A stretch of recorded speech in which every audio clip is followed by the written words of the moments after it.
What up, guys? James from Bolt Bros here. Hey, let's talk about Justin Herbert, the guy that we know and love. And let's talk about what to expect from him for the 2024 season, offensive stat-wise. And what will it take for him to be able to win an MVP? And we'll do some comparison of other players that have won the MVP recently. So let's go ahead and get into it, guys. Bolt Bros, let's go. Bolt Bros. All right, guys. Once again, appreciate the love and support too. Hit that like button. Subscribe to the channel if you have not. We always appreciate your guys' love and support. So, man, we're into the off season really for the next 6 weeks. A lot of players are out and about, vacationing, getting their mind right before the season starts for them in training camp in July. We're so close, guys. We're so close. But let's go ahead and talk about the man of the hour right here. You know, Justin Herbert. I mean, what a stud. We all know. I just watched his 60 minutes of Herbert plays that he's done throughout his career. And it's just, guys, this guy has so much potential, untapped potential. Now, it is so great to know that we got Jim Harbaugh in the house, a coach that could really be that guy that could really coach up Herbert, put him in the best situations to win and close games out, bottom line. That's one thing I kept seeing. And it's going to take this team to be able to make it happen for him. So many times I watched in that game, or excuse me, the highlights for Justin Herbert, it was like he found a way to be able to get the lead, 2 minutes left in the game, or even a minute and a half. The defense couldn't find a way to back him up. And that's such a thing, that's such a problem with this team in general. And best believe Jim Harbaugh will get it right. And he will make sure his efforts, Justin Herbert's efforts, will be turned into wins, basically. So cannot wait to see that. Now, just to go over real quick, we went over this on Saturday. It's not like he hasn't been doing his job. I mean, 277 yards a game, second in the league. Pass attempts, 39.1, second in the league. Ain't no way we're doing 39 passes anymore per game. That's just not going to happen. Pass TDs, 114th, fourth in the league since 2020. Hits taken, 282. That is not a good stat at all. That needs to be brought down. It breaks down to about almost 7 times a game he is taking hits. That has to be cut in half. That has to be some sort of way to decrease that as much as you can. You got to keep Justin Herbert upright. Once again, the whole thing about this whole stat here is that we're in a different era with this team. We're going in an era with a Greg Roman, the G-Row, basically is going to bring his running game. Now we got a lot of guys behind him to make sure we could have an efficient pass game all around. It's going to be interesting to see how Mark Trestman gets very involved in that pass game and gets really more, ways to basically integrate a good, solid pass game within Greg Roman's, passing or his offensive scheming. I think you have a weapon that Greg Roman's never had. So this is going to be an interesting transition to be able to show what Justin Herbert can do. We got some good backs behind him now. We got an O-line that we're trying to stack up and build up even more to be able to protect this guy. The sky is the limit. Actually, Greg Roman even said the stratosphere is the limit for this quarterback. We find a way to basically protect him, keep him upright, keep him healthy. Sky's the limit. Stratosphere's the limit for Justin Herbert. Now, we did go over this too also on Saturday. It's the defense that's been blowing it for Herbert. I mean, I'm just going to emphasize this and pull me out of the screen here. Average scoring defensive rank, Justin Herbert's 28th in his career. You can't do that, guys. Like, you can't find a way to make wins happen if you're having your defense constantly finding a way to make it hard on you to be able to close games out or allow you to basically say, hey, you got to go out there and make another score, or you got to find a way to basically win this again for us. Justin Herbert has a lot of times where he's come back victories, 14 of in his career, 11 come from behind, take the lead type situations late in the game. He's been able to do it, but the defense hasn't been able to close it out. I would be interested to see that stat of understanding what our defense has done in trying to close games out in the last 4 years under his career. It's got to be such a low percentage with this team. And best believe Jim Harbaugh is going to get this right. So once again, it takes a team to find a way to close games out. It doesn't take just Justin Herbert to find a way to make it happen. And that's where this team needs to start thinking. And that's what Jim Harbaugh is going to be doing. So I'm going to pull up another stat here, and I'm going to give you an idea of a quarterback that was under Greg Roman that won an MVP and showed how this offense potentially could be. Question mark? Let's see what that looks like. Now, once again, this is a different type of style quarterback, right? Lamar Jackson. Different type of quarterback all around. So during that season when he won an MVP, 14-2, obviously a number one seed. That's a huge, huge win for you. Now, going down here to look at like what the team stats were. Now, throwing the ball around, they only threw it 440 times. I'll show up a stat of what statistically high Justin Herbert had in the 2022 season in comparison to what we're seeing here. So with Greg Roman, 440 attempts throwing the ball, 3,325, 37 touchdown, 8 picks. I've been emphasizing for a while here, the way this pass game is going to work is going to be efficient. It's going to give a great opportunity to be able to throw the ball because you're setting up through the run game, which, as you can see here, 596 attempts on the run with 3,296 rushing yards. It's about being efficient. It's about spreading that ball out more, not being a heavy-sided pass-based team and a very low-running efficient team. It's about trying to find balance to this team all around. So expect that with the Chargers now. With Greg Roman, expect a balance to this team. I kind of feel like it's going to be a 50-50 type thing.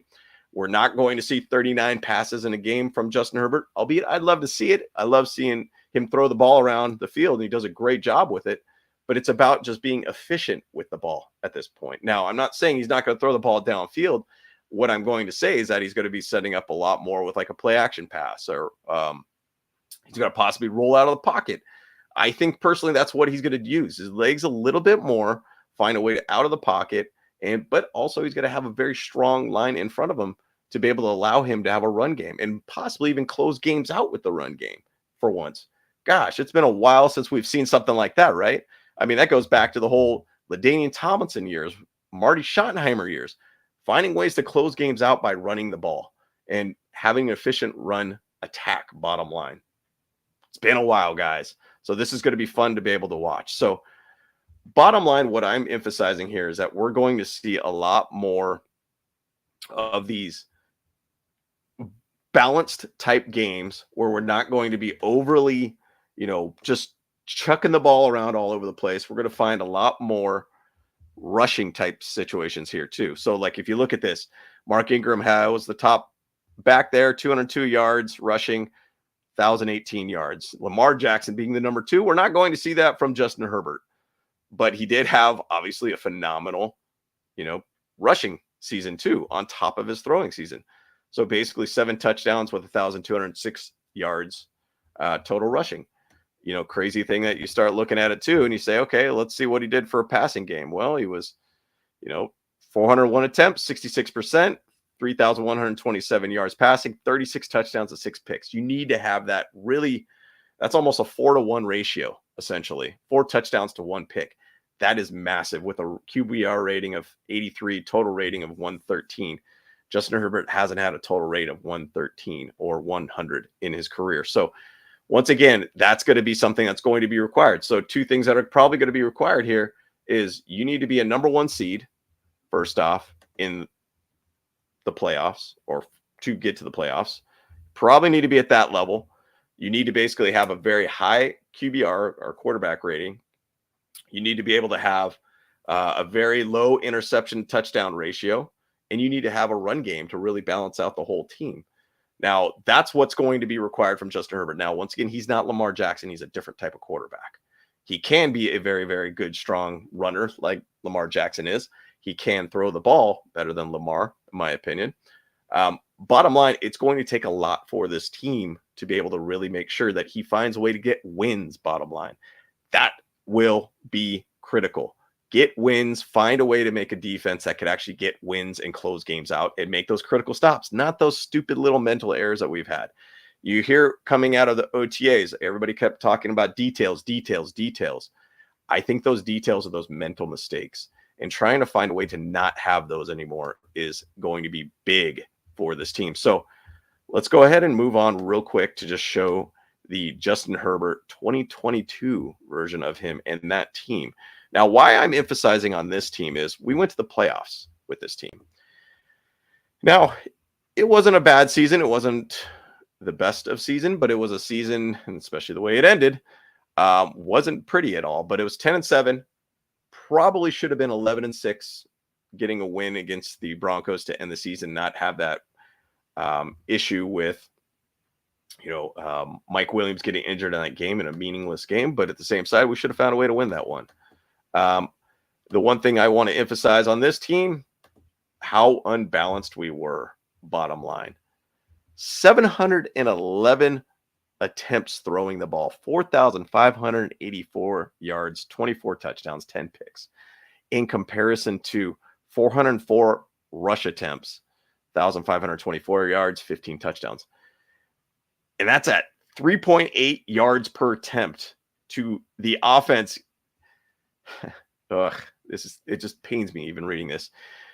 The opposition and the opponent basically getting 5.4 yards per attempt. You can't win, guys. And that's how we lost to the Jaguars in the playoffs. We couldn't find a way to hold teams back from rushing the ball on us. That is disgusting to look at that stat. In comparison, looking at what the Ravens had in 2019, they had about 5.5 yards per attempt too in rushing the ball. Expect that. Expect to be able to see very high per attempt yards per attempt. How many times do we see those stupid 1 yard runs, no gain runs on first down, put you in a weird situation in second and third down type situation? We are not going to see that. But what we need to not do is have Justin Herbert throw it 711 times in a season. That is a ridiculously high stat. And when you start looking at opponents during that season, 505 attempts thrown per year. It's 200 plus base times there that they're throwing the ball more with the Chargers and putting it on Justin Herbert's shoulders to make it happen. We're not going to see that, and we need balance to this. I mean, if you really break this all down, guys, 711 to basically about 400 rush attempts, we're give or take about a little bit over 1,115 attempts on the ground in comparison to most teams in the NFL at 505 to 457. Now, that is showing that it's kind of like, hey, look, you got to be under about 1,000 and you got to be about as even or very close to even on rushes to pass attempts. That's what needs to happen. Now, I would love, once again, to be able to see Justin Herbert throw the ball around all over the place. Great. I'd love to see that. But at the same side, it's not necessary to win, in my opinion. We need to find a way to just balance the game out for him. Now, once again, Justin Herbert had a pretty good season this year, 4,739 yards, 25 touchdowns, 10 picks. Not bad at all. But once again, the efficiency on the run game was not there. 204 attempts by Austin Eckler, 4.5 yards an attempt, which isn't bad at all. But he was really more of a receiving guy more than anything, in my opinion. 107 catches. He was really, I've always viewed Austin Eckler, I love the guy to death, but I've always looked at him as like a wide receiver 3. And I feel like that's what he's always been. 127 targets to your running back is kind of saying a lot, in my opinion. But bottom line, we're going to have a running offense that's going to have multiple guys here that I think could be 3 pretty solid running backs. Maybe we'll talk a little bit about it, what the expectations will be with the running backs down the road. But bottom line, it's about finding a balance in this team. This team for the Chargers 2022, we were losing a lot of games because our defense couldn't find ways to win. And we're telling Justin Herbert it was on your shoulders to make it happen. And that is not efficient football, in my opinion. That's not going to be MVP type football, in my opinion. But once again, we're here to win championships, not to win awards. We got to find a way to basically get a Lombardi. Bottom line, that's what we want to achieve as a team. It's going to take a team to make this happen. Now, I'm going to show another team that has been to multiple Super Bowls, hasn't won them for a bit, but is getting closer. And is a team that I've always kind of felt looking at the Chargers thinking this is probably what we're going to be like. The 2023 San Francisco 49ers. Now, ironically, I'm not choosing that because Jim Harbaugh was a coach for the Niners some years ago, but the way that they play football, like I love the way they play football. And bottom line, I think Brock Purdy should have won the MVP in 2023. I don't think it should have been Lamar Jackson, but I'll talk a little bit more on that. But this team was 12-5, just a dominant team all around. I mean, Brock Purdy had a stellar year this year, or last year, I should say. I'm just going to go straight to his stats here, but actually, let me just go over the team stats real quick. 491 pass attempts to opponents being 621. So 2023 had a high level of throws all around, but they were efficient with their throws. Brock Purdy had about 33 touchdowns, 12 picks. Not bad at all. That's basically about 3 touchdowns to every pick, essentially. But, your rushing attempts, 499. They were almost at a 50-50 balance from throwing the ball to running the ball. 27 touchdown attempts, 4.8 yards per attempt on rush. Love that, right? Now, you look at this and you say, okay, hey, look, Brock Purdy, his stats were actually pretty dang good, right? I don't understand why he did not win that, but I think it really kind of boils down a lot to how the sorry guys here. It really boils down to how the heck the record was. So 444 attempts, 4,280 yards passing, 31 touchdowns, 11 picks, 3-1 essentially. Just a great player all around, 113 rate. Now, okay, you start looking at that and you think, well, Lamar Jackson had about a 113 rate too as a quarterback, but he won an MVP, but Brock Purdy didn't win an MVP. He basically was 12-5 this season. Still didn't win an MVP. 31 touchdowns, 11 picks. To me, it makes no sense. Now, you go back to the run game here. I mean, they are just a stout. Christian McCaffrey is one of the best backs in the league, if not the best back, bottom line. I mean, the guy's target on the passing game, not a heavy amount of targets like what it was to Austin Eckler, but basically 272 attempts, 1,459 yards, 14 touchdowns. I mean, the guy's a stud. Then you got guys that are behind him that are still getting 75, 40, 39, guys that are pacing them all around, using Deebo Samuel kind of in 2 different ways, creating ways to be able to create a run game, not just on the running backs, but finding ways to be able to have the quarterback even use their legs, such as Brock Purdy, 39 attempts, 144 yards, 2 touchdowns. Probably where I feel like Justin Herbert will be like. I don't feel like he's going to be heavy used on it, but he's going to use his legs to be able to open up the pass game and also to be a little bit of a diversion to the run game. So it'll be interesting to see. But bottom line, what my point is that the San Francisco 49ers are always a very, very balanced team. They're a team that is very balanced on the pass game, very balanced on the rush game, and they do a great job of putting the team as a whole defensively, that they know how to stop teams and get wins and close out games. That's a big thing that I love all around with that team. Now, I'm just going to show you guys just as a comparison to, Lamar Jackson 2023 MVP in comparison to Brock Purdy, which I feel like he should have won the MVP. It's crazy to me to see that he did not win it.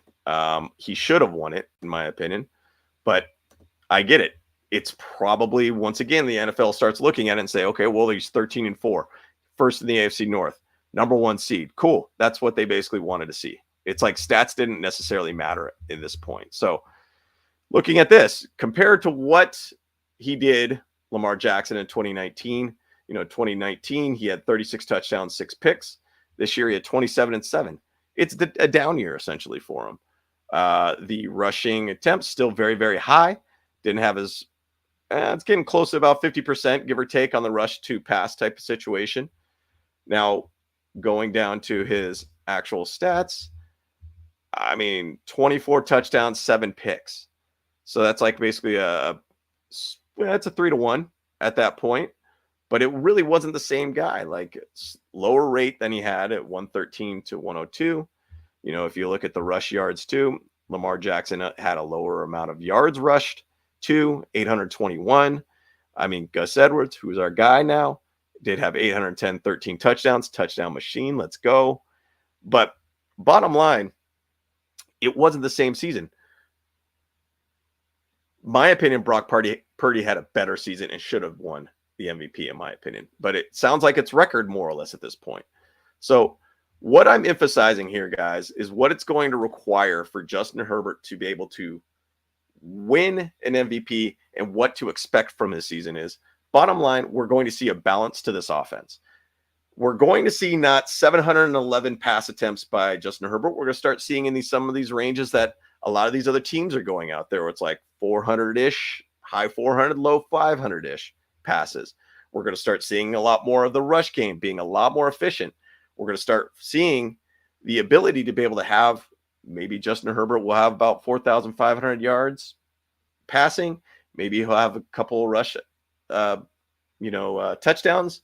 Maybe he'll actually use his legs a little bit more in the game that we don't normally see from him.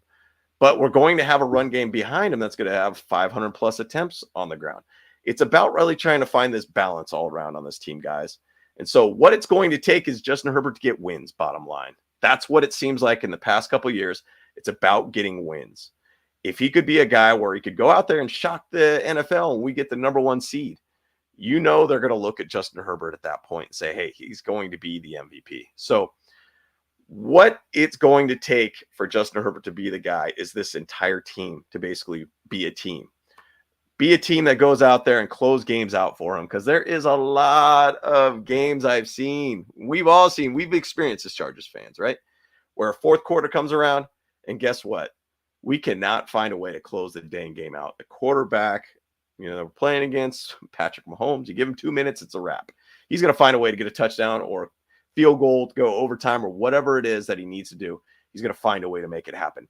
In multiple games that I did watch and highlights of Justin Herbert in the last couple of seasons, is that just giving you guys a little sense of positivity. We've found ways to be able to go late and take the lead versus the Chiefs a lot in the last couple of years. We just haven't found ways to close it out. It's going to take this defense to find a way to be able to back up Justin Herbert, bottom line. Some of those crazy stats that I showed you guys too about, Justin Herbert having 28th worst average scoring defense in the league. That's not good. That's not going to cut it, guys. We need to be able to scale that down, get down to a more manageable level to allow Justin Herbert to go out there and score and win games for us too. So I think the stat was, what was it like? If the defense keeps the teams under 28 points, I think he's like ridiculous rating of like 24 and like 5 or something like that. Bottom line, guys, Justin Herbert can do his job. He can find ways to win an MVP. It's just about finding this team to be able to surround him to make sure we have a cohesive run game, cohesive defense, and a defense that can close games out without these stupid mental mistakes that we've done in the past that have shot ourselves in the foot. I mean, we're close, guys, and I'm excited about this season, guys. So I want to hear from you. What's your guys' thought? What's it going to take that I might have not covered for Justin Herbert to win the MVP? And what are your expectations this year for him? So I'd love to be able to hear from you in the comments below. Once again, appreciate all the love and support. Like this video, subscribe to this channel if you're not. And we appreciate all the support, guys. So once again, guys, James from Bolt Bros. Let's go.